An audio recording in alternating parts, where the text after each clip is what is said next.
to learn. You know, let me say you supposed to learn. You supposed to learn. You know, let me say you supposed to learn. You go up that you know beg across you. When you up that you know when I'm going with you. So when I see you, will hurt. When I need you, will do. All I do was win, win, win, win, win, win, win, win, win. Live, laugh, love. All I do was win, win, win, win, win, win, win, win. Sally sold seashells by the seashore. Born to win. I say I was born to Pack of win. pimple peppers. Born to win. I say you was born to win, yeah. All I do was win, win, win, win, win, win, win, win, win. That is a All I do was win, win, win, win. The Temple University COVID-19 Trauma Informed I say I Center. don't know why. The whole you want me, I don't know why. I say I don't know why. The whole you want me, I don't know why. I say I don't know why. I say I can't, so that they can stop it. So that you're done that, I'm gonna go. Now you go into it, and And then intros. And They can then do what they do, questions. and they can talk what they talk. then They can do what they do. Hey, turn the fire the person. Holy Ghost fire the person. Turn the fire the person. All I do is win, win, win, win, win, win, win. All I do is win, win, win, win, win, win, win, win. Born to win. I say I was born to win. Born to win. I say you were born to win. Yeah. All I do is win, win, win, win, win, win, win. hello everyone. Welcome to Lrtn Live. My name is Daryl Kennedy, And I'm McGarris Jackson. and today we are talking about the Stop the Spread COVID-19. And this is funded by the Temple University COVID-19 Trauma Informed Center. Also hosted by the Multicultural Community Family Services located in Darby, Philadelphia, PA. Now, Today's focus of our show would be vaccine hesitancy. For those who don't know what it is, or to kind of define vaccine hesitancy for our viewers at home, vaccine hesitancy revolves around the fear and the apprehension of taking the COVID vaccine. By apprehension, I mean things that are stopping you from taking the COVID vaccine. The goal of today's program is to educate and inform and to promote, educate, promote, and inform safety precautions revolving around the COVID-19. Now we are joined by a host of amazing panelists, some pillars in our community, and some experts who are here to talk to us about the hesitancy when it comes to the COVID-19 vaccine. We are here with Mrs. Portia Kamara, the Executive Director of the Multicultural Community Family Services Center. Also joining us live, we have Mrs. Lapu Hunter, Supervisor at the Multicultural Community Family Services. Don Dennis, the President of the UNICO. We have Mr. Daniel Lende joining us as from Rising Hope for Change, the Executive Director. And Dr. Divine, the Home Health Coordinator at the Multicultural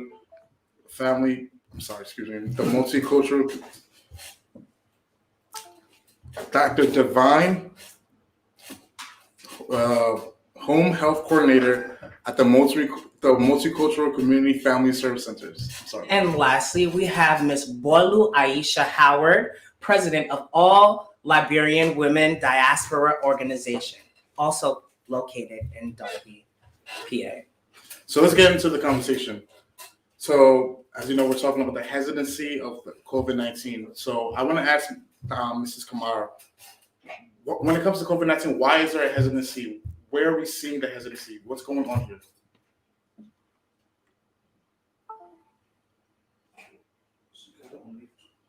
Ms. Kamara, are you there? I'm just going to open this question up to anybody on the panel. Why thank you. It's really honored to be here. Why are we saying the hesitancy? I wish I and all of my colleagues, professional colleagues on this forum, could give a definitive response as to why the hesitancy.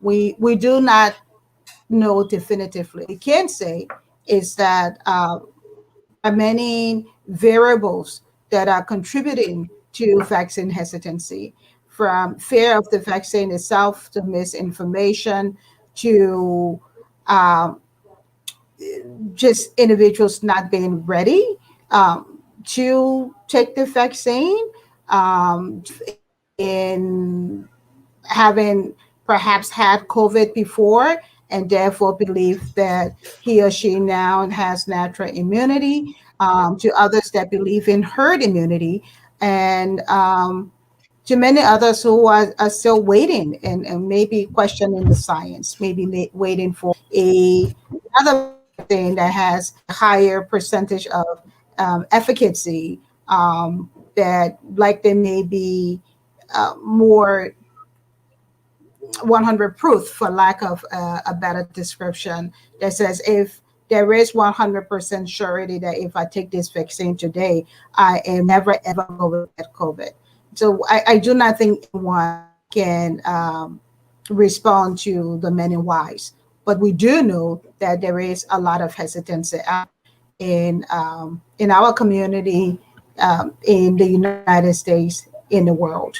That being said, our focus is working within the immigrant community and attempting to explore why the hesitancies and to encourage our people to be open to the benefits of the vaccine and hopefully take the vaccine. Thank you, Mrs. Kamara. You just kind of glazed over some of the variables, but I'm going to open this question up to all the other panelists. What are some fears in regards to taking the vaccine? Like, what have you guys been hearing from some of your, how would you call them, from people, I guess you would say, or from viewers? What are they saying in regards to their fear about taking the vaccine? Is it because they believe that it's not effective? Do they believe that it might cause some underlying disease? What are some of the fears that are actually causing people not to take the vaccine? This is Mrs. Hunter, Lrtn Hunter from MCFS. One thing we have come up against is the fear that the vaccine was done, the gotten a little bit too hastily. So people are a little bit wary of how fast it was produced, even though we know that scientifically, because we do have professionals from within the medical community who have given us assurance that every step that needed to be followed was in place. But we still do have hesitancy around how fast the vaccine was obtained or gotten, where all the parameters that needed to be followed where they followed, and then just downright fear tactics from social media and people just being afraid. We had a situation where someone said, oh, a friend of mine got the illness, and the next thing we looked, they had a swollen neck. That made them afraid. It could have just been a coincidence that it happened. So, those are some of the things, and I'll let my other panelists speak to that subject. This is Pastor Lende, Rising Up for Change. Some of the reasons, underlying factors for the vaccine hesitancy, speaking from a pastoral perspective and maybe from religious perspective, a lot of people believe that this is one of the fulfillment of the scripture that talk about during the end time. There will be mark that will be given to people, and so a lot of people believe that at this time this vaccine in fact contain microchip, and so like taking the vaccine means you are part of, is somehow developed or is connected to the signs of the end time. And so people from the religious perspective have been very hesitant to taking the vaccine because of this. And so we want to make sure we clear up that myth and we want to class that as a myth. This is in no way linking biblically, and I'm speaking a little bit authoritative here because also I have some background biblically. So this vaccine does not have any kind of biblical or lineage to say that it's a microchip. No, instead, this is purely as any other vaccine that scientists have developed over the period to cure diseases. If we took a look at, for example, polio, if we look at the flu that took place where people die a lot. So this vaccine is just like any other vaccine that scientists have developed over the period. And so it's important we make that point very clear tonight that anyone listening to us tonight, if you're a Christian, a believer from religious perspective, this vaccine does not have any link to any end time prophecies that are written, for example, in the Bible. And so the ingredients that are involved in these vaccines are those that will be able to help our body prevent the COVID-19. So therefore, it's important that we take the vaccines and we should be able to deal away with the myth that we hear around that this is about the end time. This vaccine is not about the end time. This is about our health. And it's important that we deal with it by taking it so that our families, ourselves, and even the various places of worship that we can go to can be safe and we all can continue to live in the community. Thank you. Hi, Yeah. everyone. Hello. Hello, everyone. Hello. My name is Yasa and Lavla. I'm from the All Liberian Diaspora Women Organization, OWL for short. So, some of the challenges we've had to deal with when it comes to the vaccine hesitancy in the field, we've had different myths and different beliefs. But talking to some women of late, some of them have concerns that the vaccine is actually uh, um, uh, having impact on their menstrual cycle.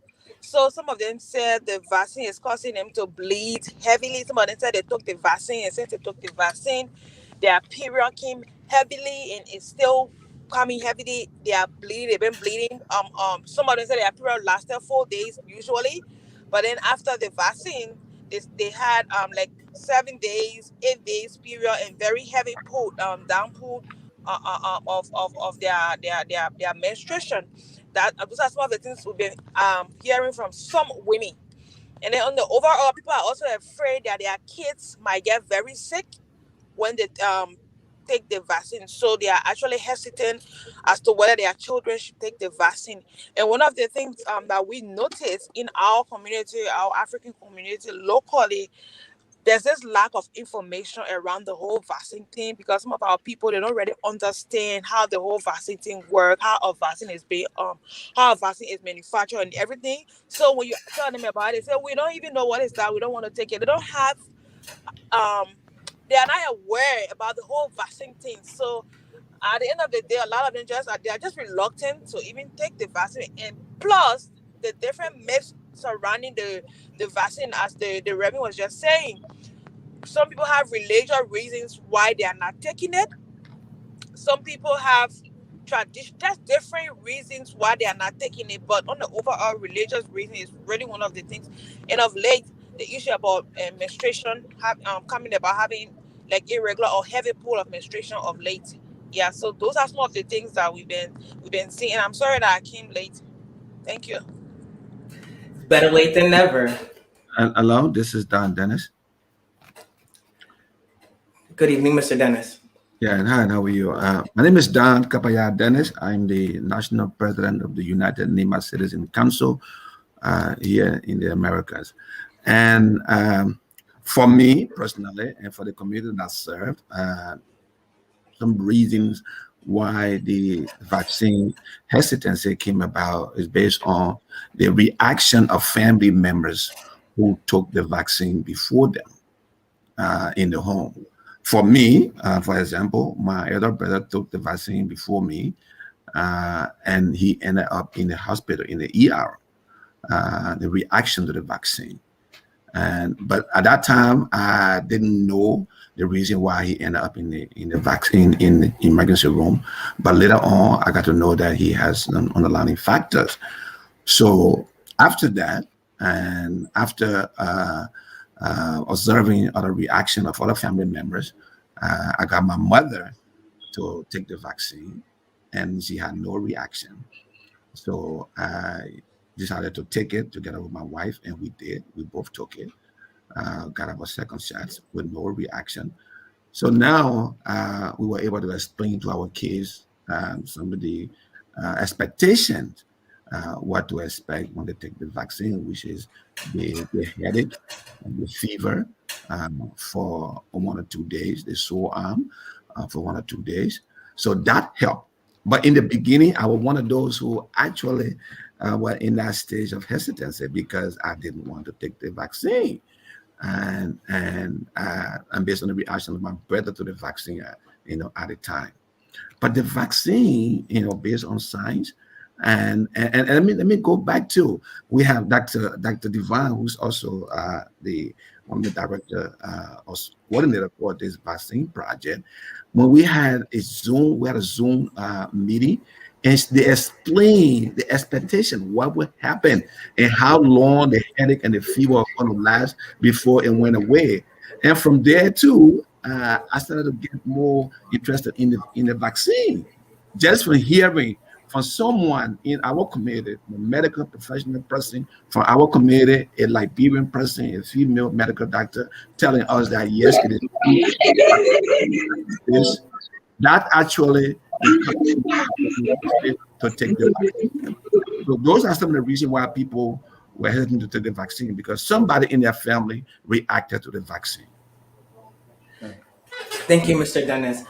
Before we go on, I would like to ask you guys, because Mr. Dennis just brought up something very, very important, that people are kind of looking to the reactions of family members or those close to them to see, as a deciding factor on whether or not they should take the vaccine or not. I would like to ask you guys, what promoted you guys, or what kind of gave you guys the okay or the idea to go get the vaccine, that the vaccine was okay for you to take?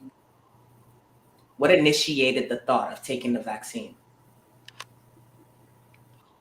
Yeah, it's me again. I want to come in there. For me, one reason that got me encouraged to take the vaccine is that to have a medical doctor from Liberia in our midst, somebody that we all look up to, come and appear on a Zoom meeting and say to you that based on science, that the vaccine is safe, that we should take it.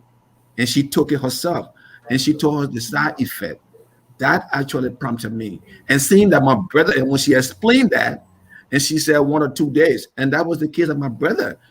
He took it, he fell sick, went to the hospital. The next day he came home and he went to work.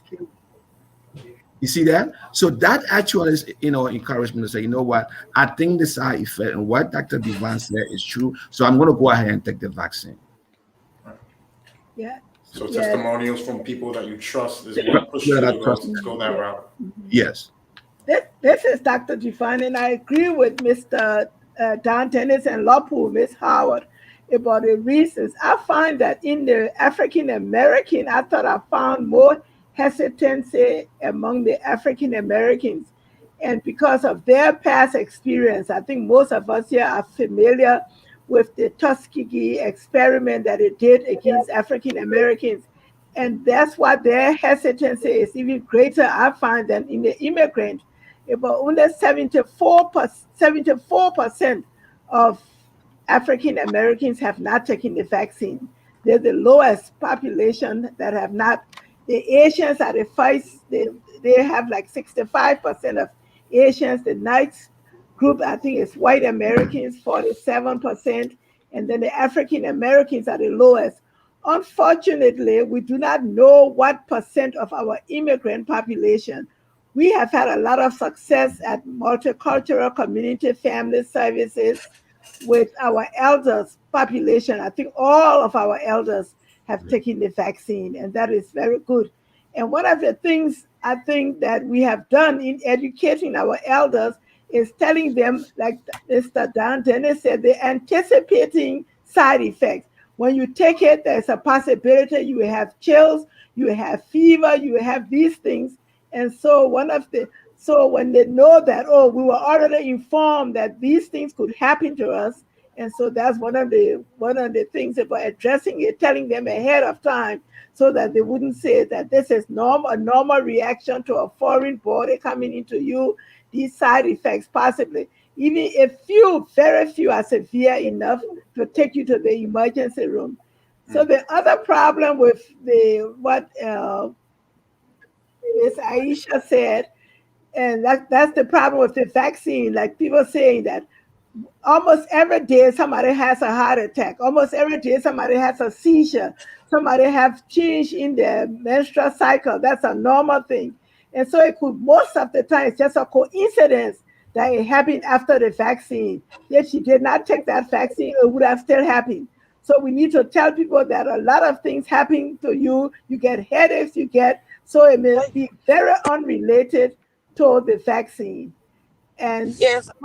from the immigrant population, especially among the professionals, the immigrant nurses, those who hesitated, one of the reasons they gave is a reason that Ms. Hunter also said, that the vaccine was created too fast, that they needed more time. So that's one of the greatest hesitancy excuse that I found among our immigrant, especially professional healthcare workers.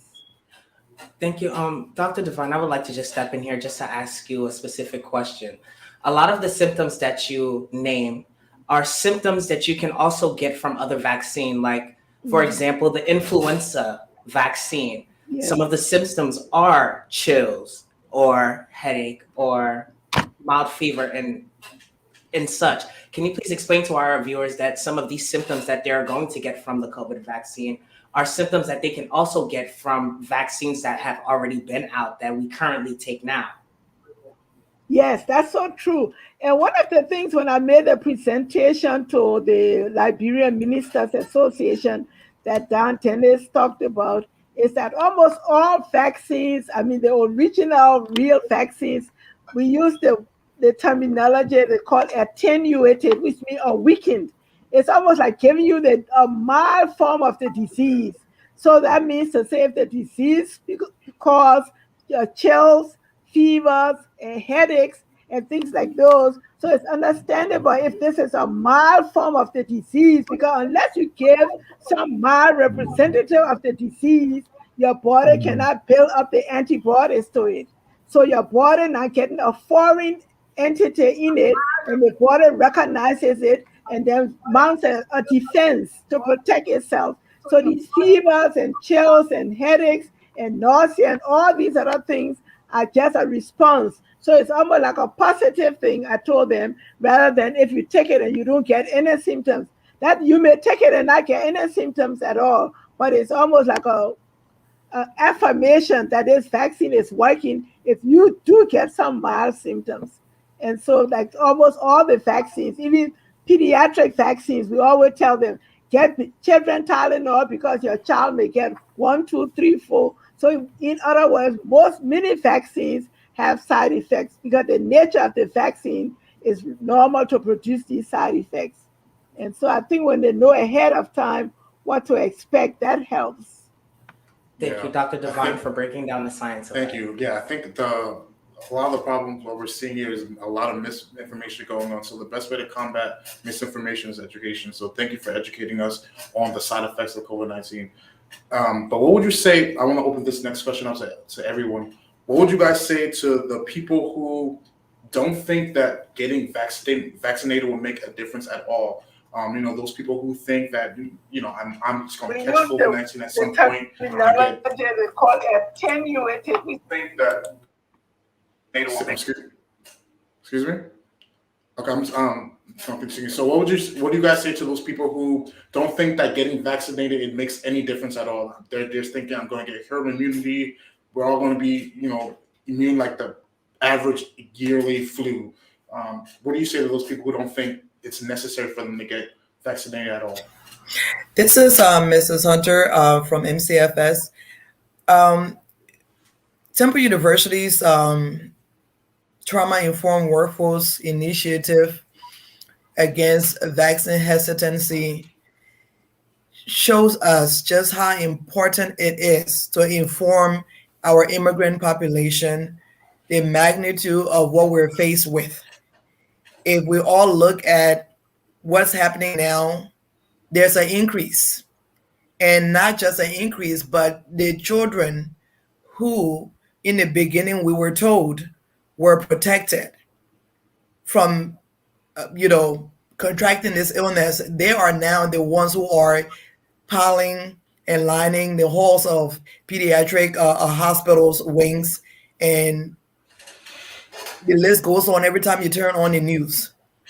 So even if you don't think you need it, think about the child, the 1 year old or the 9 month old who's struggling to breathe because maybe because of political ideology.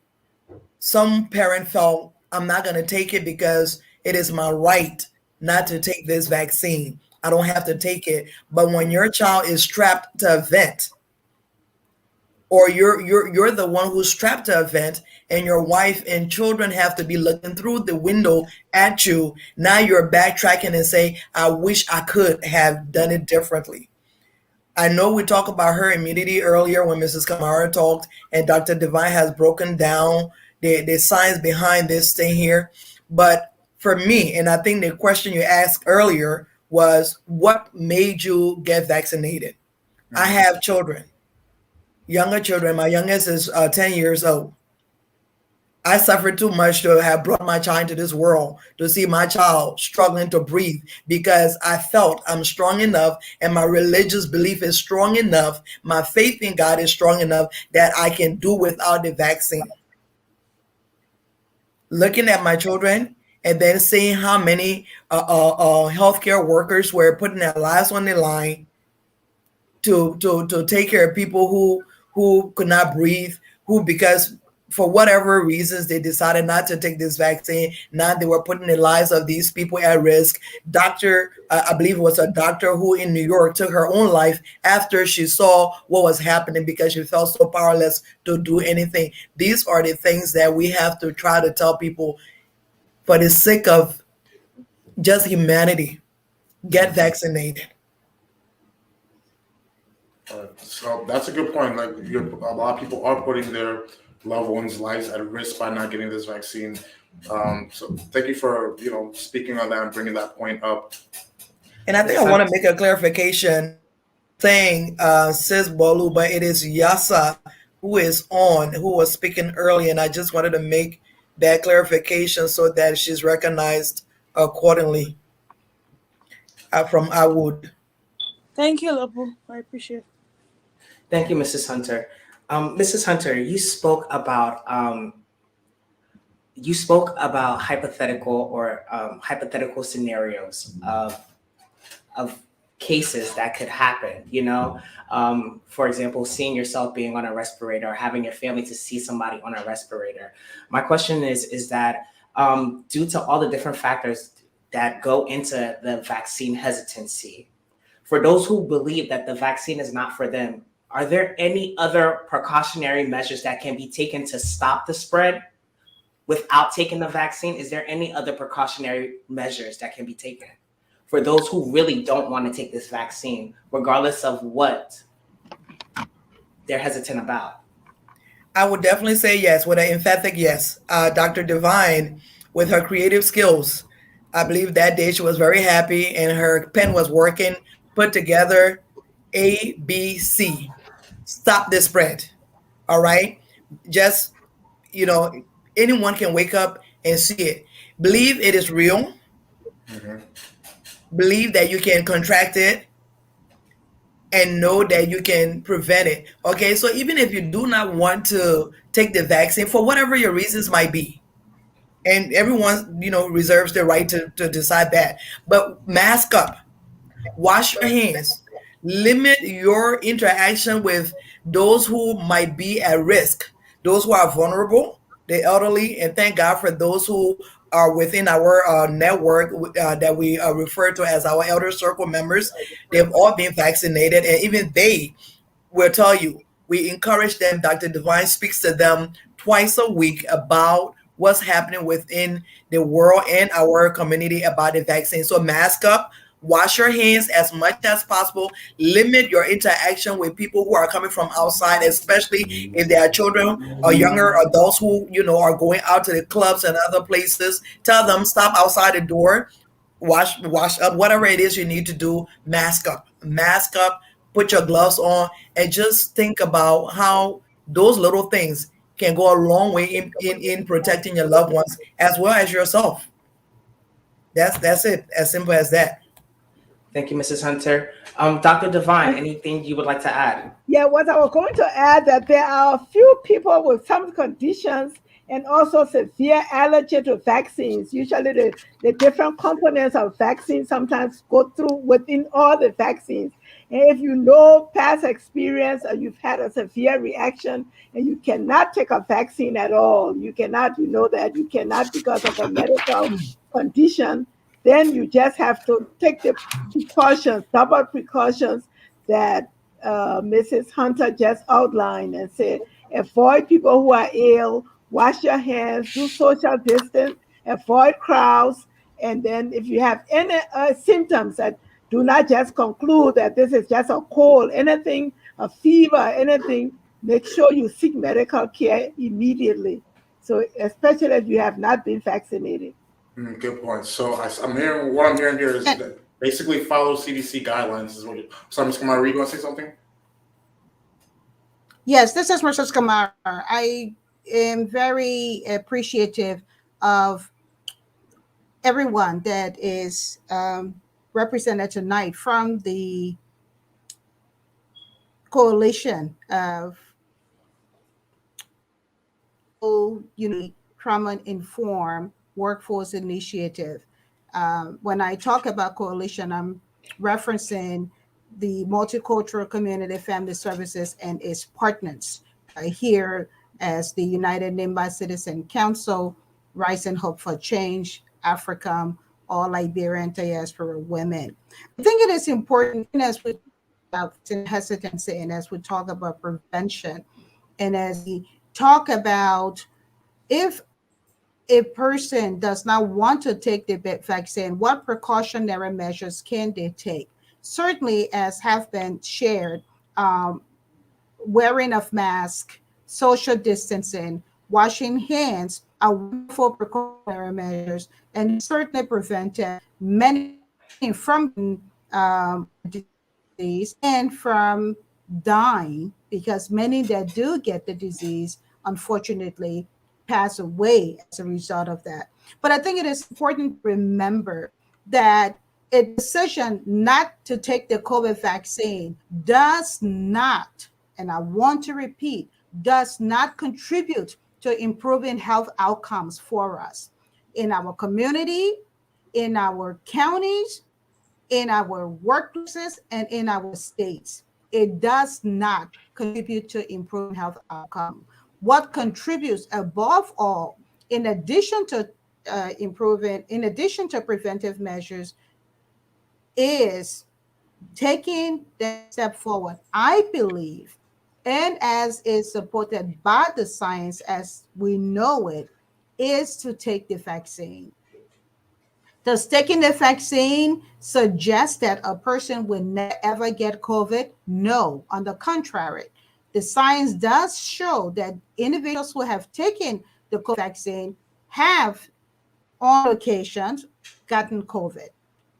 However, upon being infected by the COVID vaccine, by the COVID disease, after having taken the vaccine, the severity of that disease is less. And many recovered and go on to live their lives in a meaningful way. Let us look at the numbers. In the world, as we know it today, as I speak to you, in our world, there have been 232,576,781 positive cases of COVID-19. 32 million. Of those numbers, there have been 4,761,524 deaths. 4 million plus deaths and climbing. Those are not small numbers. In the United States alone, we have had 42.9 million positive cases of COVID. 42.9 million. The United States has a population of about 335 million people. 42.9 million. Do the math. What percentage is of the 42.9 million that have tested positive for COVID? In the United States alone, we have had 688,000 deaths. That's close to or getting close to almost 250,000 deaths within the United States alone. Let's bring it home to Pennsylvania. Within Pennsylvania, we have had 1.4 million positive cases of COVID-19. And of those numbers, we have had 29,128 deaths. These are not small numbers. These numbers represent our moms, dads, and aunts and uncles and grandparents, our neighbors, our children, our sons, and our daughters. These numbers represent our co-workers. It's a decision, and everyone has a right, and there are many that are exercising that right, and we applaud them for exercising that right, even when we do not agree with them. But we want to emphasize that a decision not to take the vaccine does not promote the improvement of health outcomes for the individual, I believe, or more broadly speaking, for the community. We do know that within the African American community, within the immigrant community, there is a lot of hesitancy. It's a fact. And Dr. Divine gave us the numbers again, because the numbers speaks to what is happening. It is data, as some would say, data. That's what speaks and tells the story. If we have about 75% of African American, I'm going to include within that immigrants, Africans, Caribbeans, and we have 65% of Asians, and within that, all Asian groups of individuals who have not taken the vaccine. What does that say about where we are today and about improving health outcomes for all of us? If we are serious about improving health outcomes, particularly for minority groups, for ethnic populations, for immigrants, it is important to be informed about the disease. It is important to be educated about the disease. It is important to take preventative measures about the disease. And one preventative measure, in addition to mask wearing, in addition to social distancing, in addition to hand washing, is, I believe, and the science backs that up, though there are some who may disagree, and they're entitled to that. That one show fast way of ensuring that we individually and collectively are contributing to improving health outcome is to consider taking the vaccine. Thank you. Thank you for that, Thank you, Kumar. Kumar. I have just a couple of more questions left. Before you go any further, may I please add to what Mrs. Kumar just said? Ms. Please. Gabriel, Yasa Lavla, who has the data for Delaware County, because that was something I asked her specifically to have prepared for the discussion, so that way we have all of it put together. If you could just let her come in to be able to give that information, I would sincerely appreciate it. Please. Oh, Yes, sir?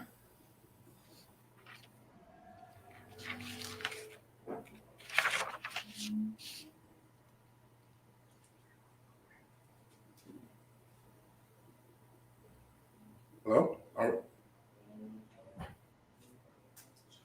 Well, while we wait for Mrs. Yasa to come back in, You're right. I have Mrs. Labla. we there's a lot of great points that were just touched on.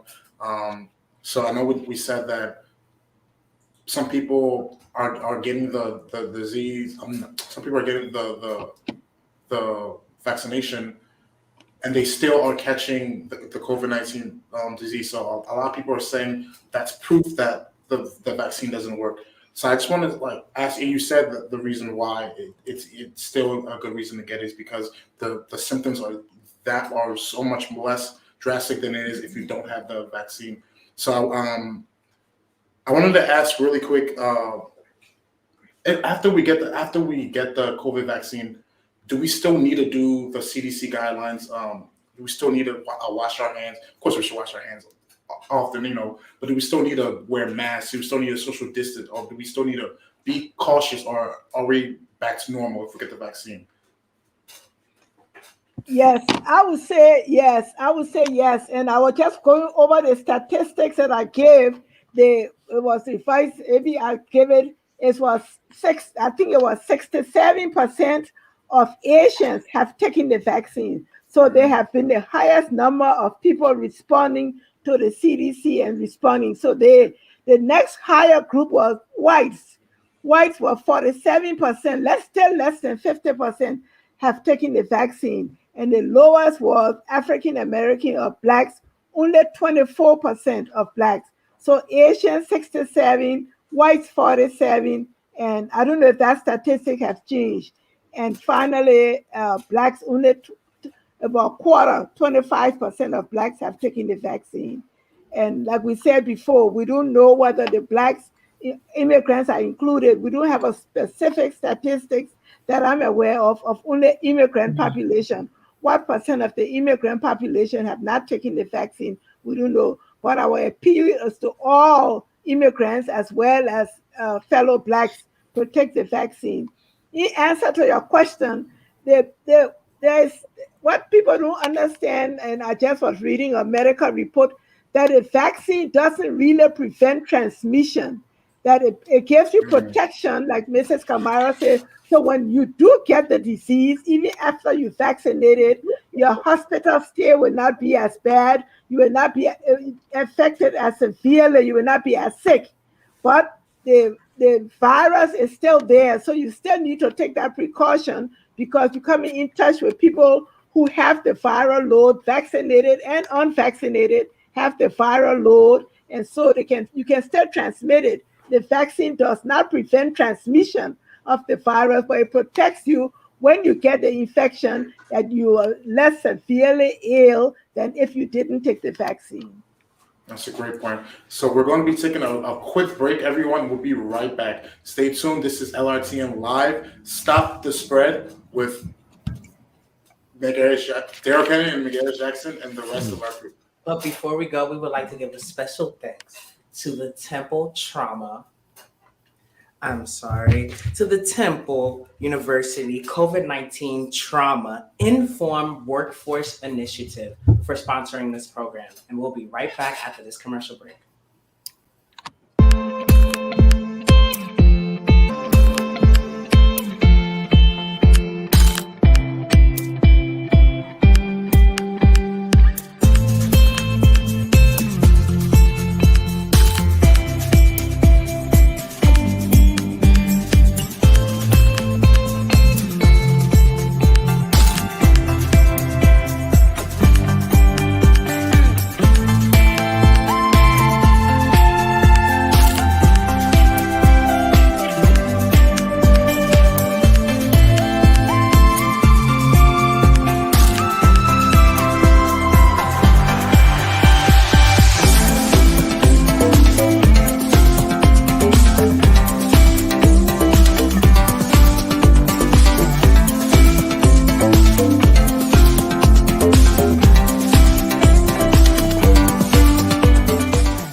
we are back with the LRTN Live update.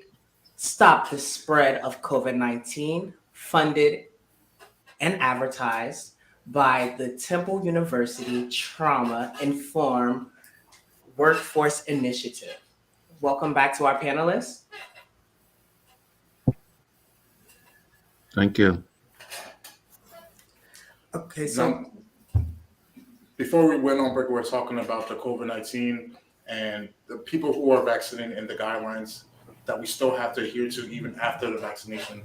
We're talking about the statistics that show that less blacks and we're going to assume immigrants as well in that population are not getting the vaccines in comparison to their white and Asian counterparts. So I want to just touch base on that a little bit more because we were talking a lot about the hesitancy. Why is it? And we spoke earlier about the Tuskegee experiments and also religious reasons. A lot more African Americans and immigrants are more religious than their white and Asian counterparts. I'm going to assume. But what other hesitancy are we seeing? Why is it that our group, our blacks and our immigrants are the ones who are more hesitant than their Asian and white counterparts? What is the fear there in our communities, other than the experiments that we might have? I know there's a lot of mistrust in government. Everyone feels that way sometimes, but why is it specifically with our groups? And I just want to comment. Interestingly, when we were doing our vaccine clinics and taking people, and I interviewed some African American, and they told me, and the African told me, and an African American had told her they had two sets of vaccines. I don't know, they went to one of the sites and they saw a lot of white people, and they said they have two sets of vaccines. One set of vaccines for whites and one set of vaccines for blacks. And I had to dispel that. I said that was not true. And you just stood on the line, and the same people who giving the vaccine will give you the vaccine, whether you are white or black. So that was one of the myths that was coming out about the two different types of vaccines, and that also based on distrust. Mm-hmm. That's a good point. And to buttress what Dr. Divine just said, for what I've seen, and I've personally interacted with religious leaders and some I love dearly because I'm, friends with them, and they push back against this vaccination being received by their parishioners. They feel it's not of God. They feel this illness is retribution for whatever ills we have committed within the earth. And they will send me media, from all over the world to show why I should stop telling people to take the vaccine.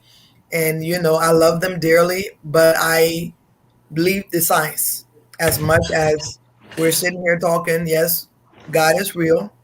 And yes, we do a lot of things and I believe the Bible. And I don't believe that our white counterparts don't believe in the Bible as much as we do. Because, we all have our own religious preferences, but we do have religious leaders who are telling their people don't take this vaccine. And we have to also help them to understand that they have to follow the science in order to save their people. You can pray for your people. Yes, I pray for my family, but I also realize that if I don't get my family vaccinated, does that mean if they get vaccinated, someone's not going to get ill? No, that's not what I'm saying. But like Mrs. Kamara said, the chances of someone dying after being vaccinated is a little bit lower than someone who isn't vaccinated. As of Wednesday, there are over almost 2,000 persons that have died within Philadelphia. Not 2,000, 98.2% of the persons that have died in Philadelphia, almost 1,500 were found to be unvaccinated. That's a staggering number. And the vaccines are available all over now. Before you had to run and look for it, but they're all over.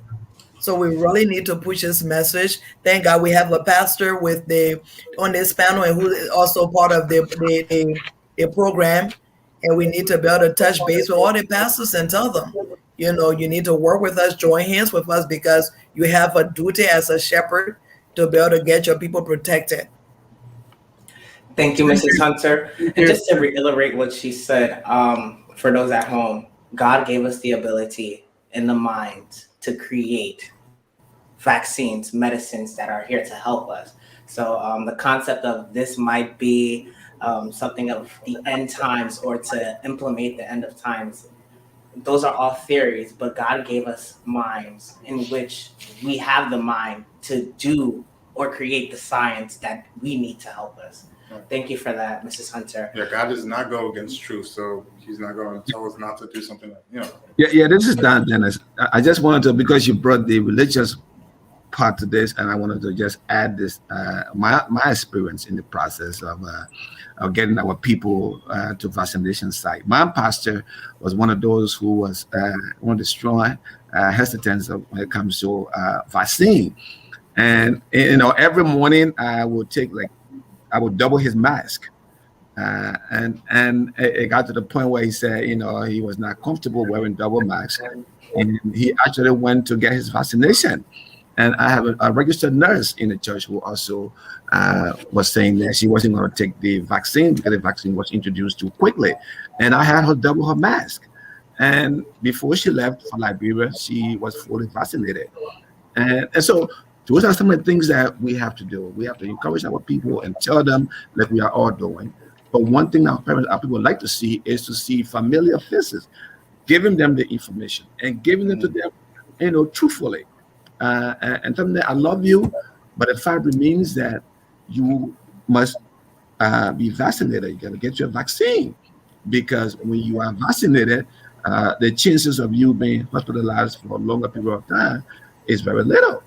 And that's one thing that's the message that I continue to preach in my community. It's about trust. It's about trusting yourself. Yeah. Do you trust people that are around you? You may be pleased with yourself. Do you know how many people that down there came in contact with over the weekend? Were they vaccinated? No. Very true. Are you sure? Have you seen their vaccination their card? No. For me, I work with kids now.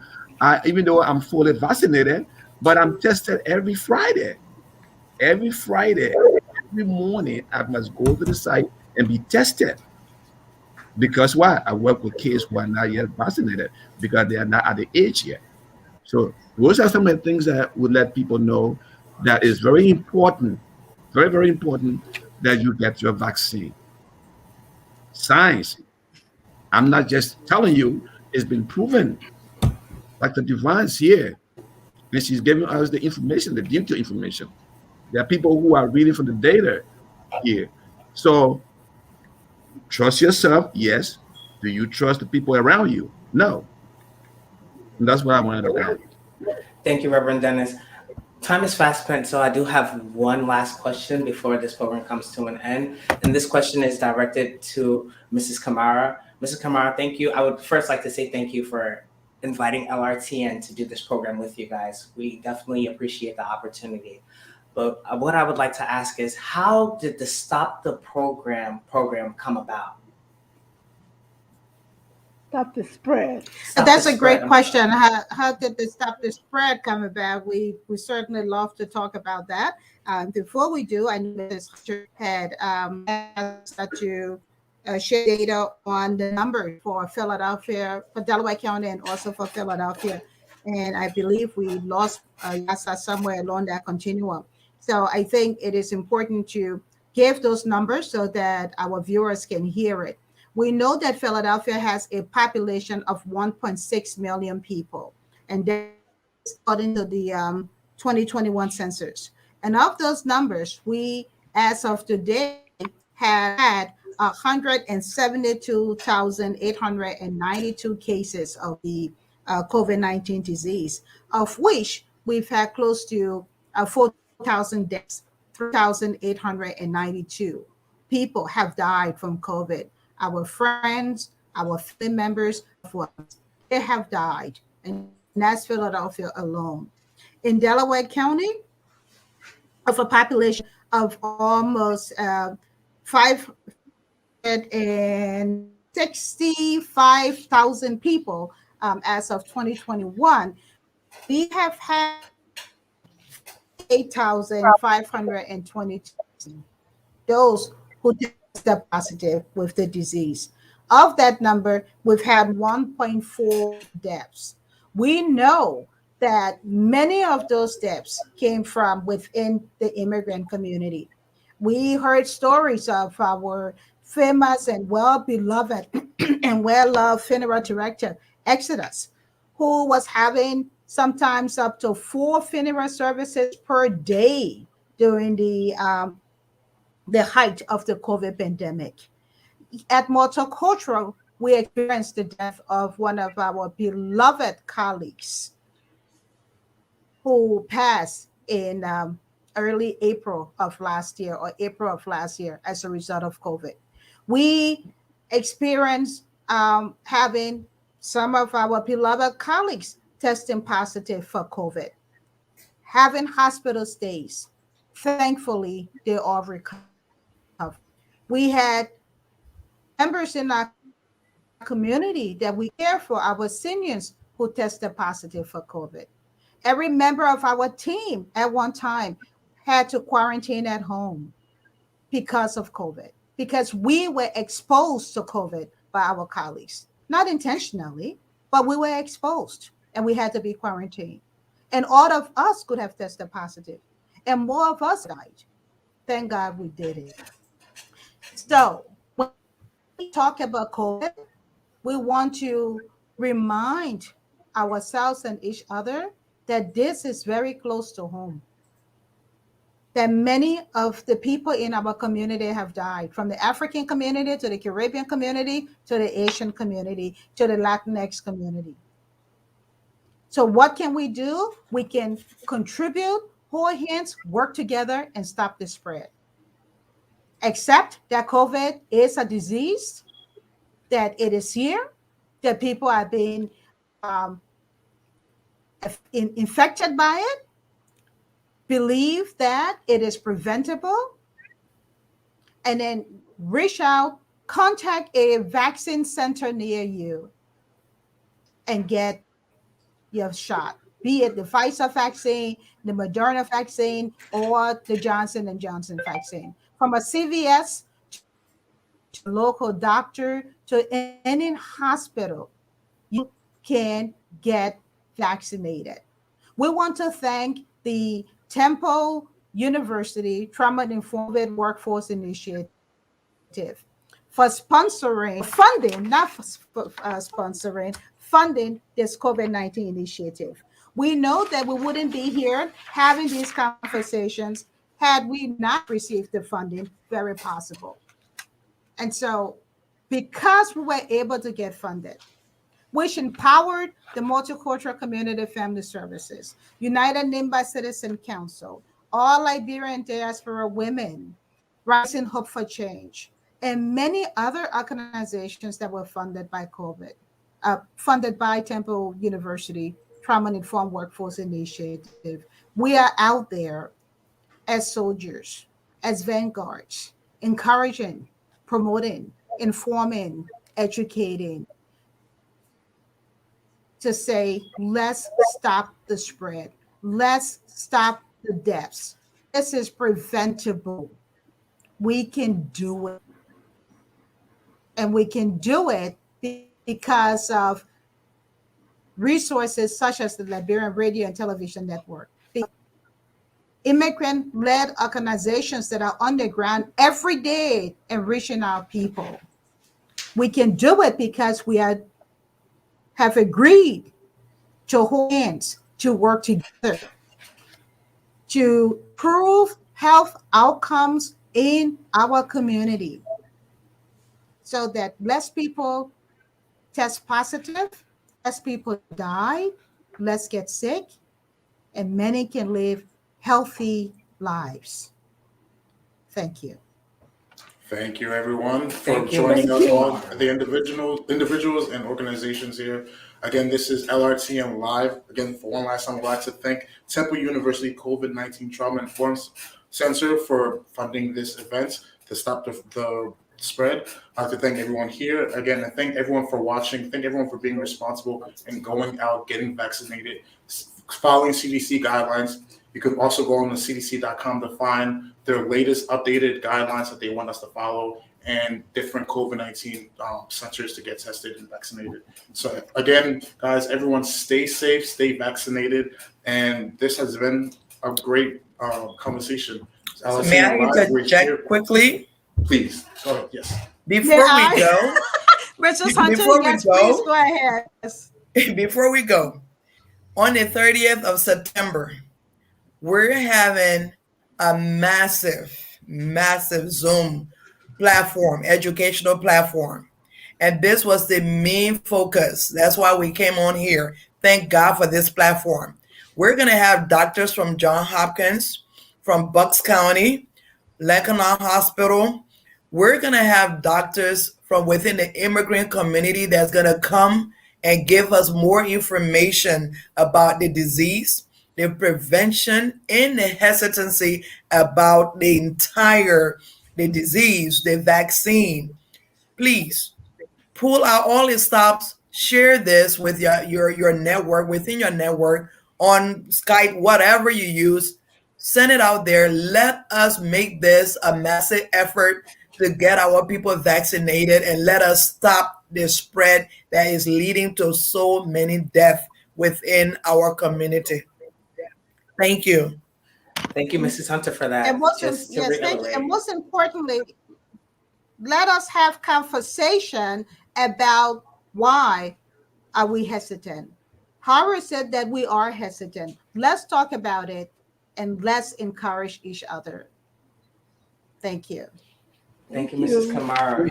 Thank you, everyone. September 30th. Thank you. September 30th. Save the date for the Zoom. September 30th. Before we do go, is there anything anyone else would like to say before we close out? Yeah, this is Pastor Lrtn. So can you hear me all? Yes. Yes. All right. So I want to personally encourage our people of faith. There is something we also study at the seminary, if anybody been there, that relates to vaccination. And even prior to COVID, that is something, a special course that they study. Vaccination help us to prevent people from getting sick. And let us deal with this myth that this COVID vaccine is the sign of end time, and that taking it will mean like you having the mark of the beast. This is misleading. This is false. There is no biblical truth in this. It is important that if we love this God, we have faith and trust in this God, we all can stand up. Taking vaccine does not make you less of your faith. In fact, try to prove your faith. And I encourage all of us to ensure, if we're going to continue to congregate, if we if we love our congregations, we love our people, we want to continue to meet to worship God, it is important that we all join hands. Let's have a community that is safe, confident, that will be able to meet together, to congregate, to be able to serve God. And I want to convey this message. And to all of us there, let's please take the vaccination. This is not about really taking your faith and say, you have faith. We all have faith, but understand that this is why God Almighty gave this wisdom, knowledge to scientists, medical researchers, and any other profession on earth.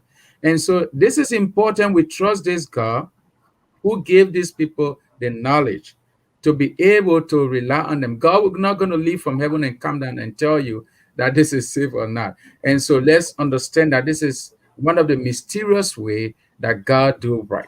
And so let's all trust God. Let's have faith in God by taking the vaccine. Thank you so much. Thank you, Reverend Lrtn. And that, guys, that's it for the Lrtn update. Stop the spread. Again, thank you to the Multicultural Community Family Services, as well as thank you to the Temple University COVID-19 Trauma Informed Center. Thank you, guys. And thank you. Join us back on September 30th for the big Zoom meeting. We're looking forward to seeing everyone there. We're your hosts, Miguel Jackson and Daryl Kennedy, and we are signing out. Thank you.